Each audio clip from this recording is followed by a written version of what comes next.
Direto da redação. O governador do Distrito Federal, Ibanez Rocha, assim como o ex-governador do Rio de Janeiro, Cláudio Castro, e o ex-presidente do Banco Central, Roberto Campos Neto, eles foram convocados para falar na CPMI, na Comissão Parlamentar de Inquérito Mista do Crime Organizado em Brasília. E desta vez eles terão que comparecer, ainda que possam conseguir uma liminar para chegar lá e ficar calado. Mas terão que comparecer esse depoimento. Você vai entender agora na reportagem os detalhes. Na reportagem, na verdade não é uma CPMI, tá? É uma CPI do crime organizado no âmbito do Senado.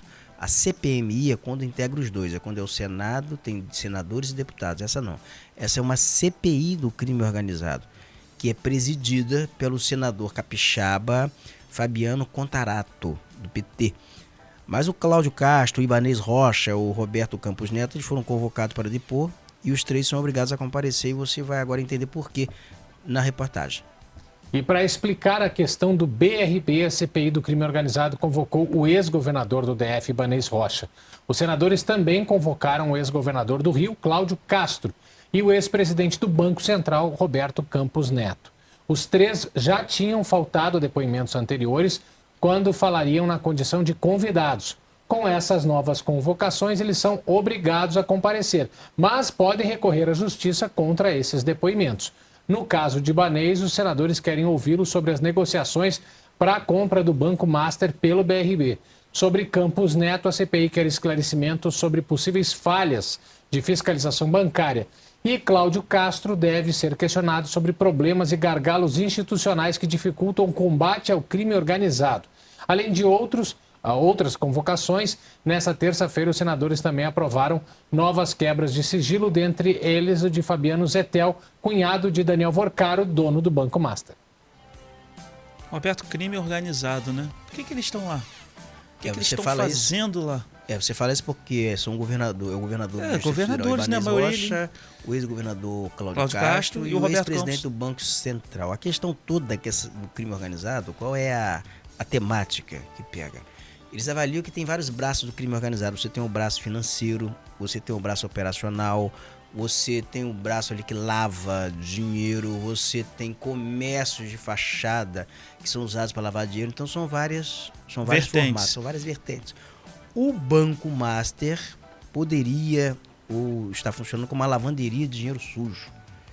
E tem assim muitas ligações suspeitas do Banco Master. Eles estão respondendo pelos outros. Exatamente. E é o envolvimento político, o envolvimento financeiro com tudo isso. E o crime organizado no campo financeiro, ele teria, por exemplo, o Banco Central fechou os olhos para toda uma maracutaia, uma falcatrua envolvendo o Banco Master nessa concessão de empréstimo, na tomada de dinheiro de fundo de previdência.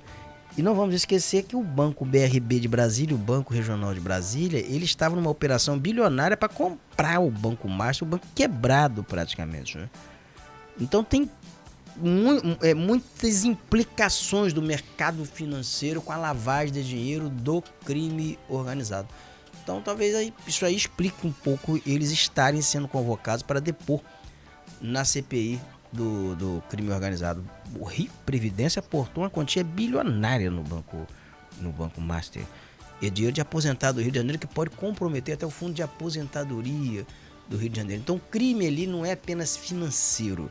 Há o crime financeiro, há o crime contra o mercado financeiro, mas há implicações desse mercado financeiro com o crime organizado.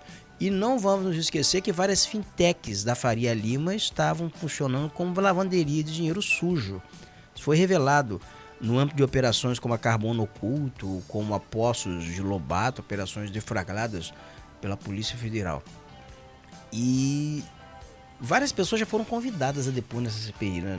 Da CPI do crime organizado. Precisava ser os governadores? Poderia ser algum outro representante? Você não acha que isso desgasta mais as imagens deles do que mais que já estão? Na verdade, eu sempre... a CPI, uma comissão parlamentar de inquérito, para que ela serve? Ela serve para desgastar. Ela vai apurar alguma coisa? Vai, mas vai servir muito mais para destacar. Ela Mas serve tinha que como... ser eles que ela tinham que estar ali. Por isso explica, porque ela serve como um palanque. O Ibanez é um governador no campo da direita, o Cláudio Castro é um ex-governador no campo da direita, o Roberto Campos Neto foi presidente do Banco Central, indicado pelo ex-presidente Jair Bolsonaro. Então tudo isso é necessário ouvi-los? Eu creio até que sim, acho que não tem problema nenhum em ouvi-los. Mas ali o objetivo é muito mais expor, trazer para dentro desse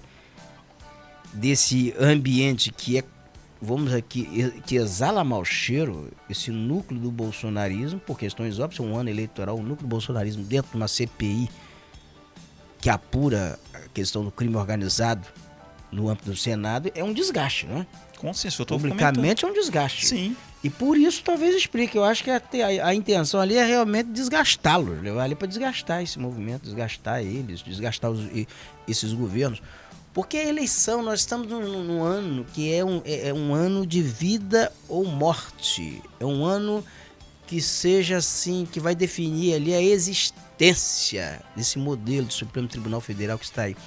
Se a direita no Brasil vence essa eleição, se consegue vencer com maioria parlamentar, você não tenha dúvida nenhuma que eles vão perpetrar aquilo que eles não conseguiram no final do governo Bolsonaro. Eles vão partir para cima do STF, mas eles vão comer o fígado de Alexandre de Moraes e de outros ministros ali, de um Flávio Dino da vida, do Zani, mas eles vão comer o fígado desse pessoal todo, sobretudo de Alexandre de Moraes, que talvez seja a figura do Supremo hoje mais odiada nesse movimento de direito no Brasil, e por razões óbvias. Ele que enfrentou aquela tentativa de golpe, ele foi o ministro que presidiu aqueles inquéritos das fake news, que presidiu todos aqueles inquéritos, que foi o relator desses processos que eclodiram na condenação de todo aquele pessoal que depredaram aqueles imóveis em Brasília, que invadiram o Planalto naquele janeiro fatídico, né?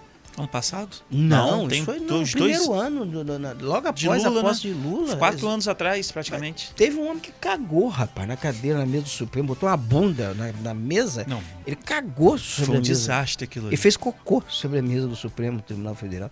Mas eles pintaram como? É isso mesmo, foi 4 anos atrás, praticamente. Foi. Então, isso aí, o ódio desse pessoal em relação a Alexandre de Moraes não é um ódio disfarçado, não é um ódio amplo, geral e restrito e aberto. Eles não fazem questão de esconder isso, não. Então pode ter certeza absoluta, se o pessoal vai pra cima dele, que vai com tudo. Então quando você chama um governador de Brasília que é alinhado ao bolsonarismo, que é bolsonarista, chama para o centro, para dentro de uma CPI, você quer o quê? Desgastá-lo. Isso tem impacto eleitoral em Brasília. Quando você leva um Cláudio Castro, que já está implicado no Rio de Janeiro, com mandato cassado, inelegível, você leva para dentro desse processo, você desgasta aqui um outro núcleo bolsonarista. E uma coisa vai puxando outra, né? No Rio de Janeiro. Quando você leva um Roberto Campos Neto, você desgasta a imagem do homem que foi o guardião, que foi o São Pedro do Banco Central no governo Bolsonaro. Olha que trinca boa. No governo Getúlio Vargas houve uma CPI, uma comissão parlamentar de inquérito, para apurar o financiamento do Banco do Brasil a um jornal chamado Última Hora, que era do Samuel Weiner, que escreveu uma biografia que é belíssima, Minha Razão de Viver, Samuel Weiner. E ele foi casado com uma colunista social da Nusa Leão, né? O Samuel Weiner.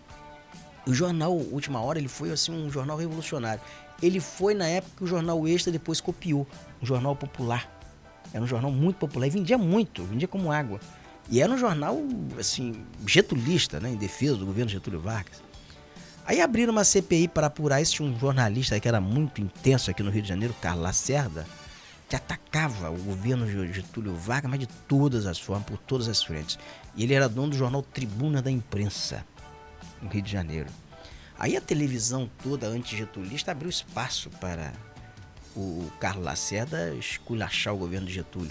E a acusação de Samuel Weiner era a seguinte, que ele não era brasileiro, ele veio para o Brasil muito pequenininho. Ele era de uma região na África muito subsaariana, uma região muito pobre na África. E por ele ter vindo para cá muito pequenininho, interpretava que ele não era nacional, não era brasileiro genuíno. Então ele não poderia ser dono de veículo de comunicação, que a lei proibia isso na época. Aí abriram uma CPI.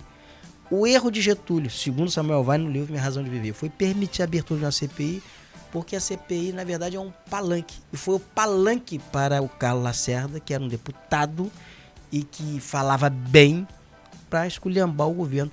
E terminou aquilo tudo em tragédia. Aquilo tudo terminaria com o suicídio de Getúlio Vargas no Palácio do Catete. Então você vê o poder, o que é o poder que tem uma CPI de produzir o que isso notícias, transforma. de produzir notícias, de produzir fatos e desgastar A o imagem da governo. pessoa. Alguns governos sobrevivem à CPI? Claro.